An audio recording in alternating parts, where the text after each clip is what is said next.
বেশ কয়েকদিন ধরেই ঢাকার এভার কেয়ারে চিকিৎসাধীন আছেন বিএনপি চেয়ারপারসন বেগম খালেদা জিয়া। তাকে উন্নত চিকিৎসার জন্য লন্ডনে নেওয়ার কথা থাকলেও নানা জটিলতার কারণে ভাড়া করা এয়ার অ্যাম্বুলেন্সটি ঢাকায় আসতে পারেনি। যদিও মঙ্গলবার আসার কথা ছিল, শেষ পর্যন্ত হাসপাতালে চিকিৎসাধীন বেগম খালেদা জিয়াকে নিতে আসা অ্যাম্বুলেন্সটি মঙ্গলবারও আসছে না বলে জানা গেছে। ফলে সাবেক এই প্রধানমন্ত্রীর লন্ডন যাত্রা আপাতত হচ্ছে না।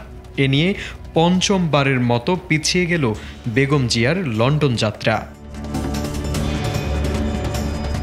সোমবার শাহজালাল আন্তর্জাতিক বিমানবন্দরের একজন দায়িত্বশীল কর্মকর্তা গণমাধ্যমকে এ তথ্য নিশ্চিত করেছেন। তিনি জানান, খালেদা জিয়াকে লন্ডনে নিতে কাতারের ব্যবস্থাপনায় আনা এয়ার অ্যাম্বুলেন্সটি মঙ্গলবার সকালে ঢাকায় অবতরণের অনুমতি ছিল।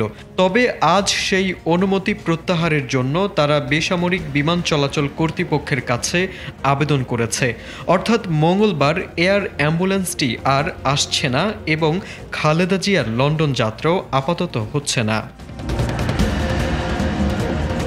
এর আগে গত 23 নভেম্বর গুরুতর অসুস্থ হয়ে রাজধানীর এভার কেয়ার হাসপাতালে ভর্তি হন খালেদা জিয়া। শারীরিক অবস্থার অবনতি হলে 27 নভেম্বর তাকে সিসিইউতে নেওয়া হয়।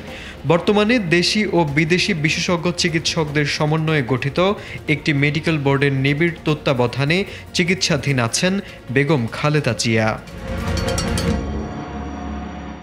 তারেক আজিজ, এটিএন বাংলা।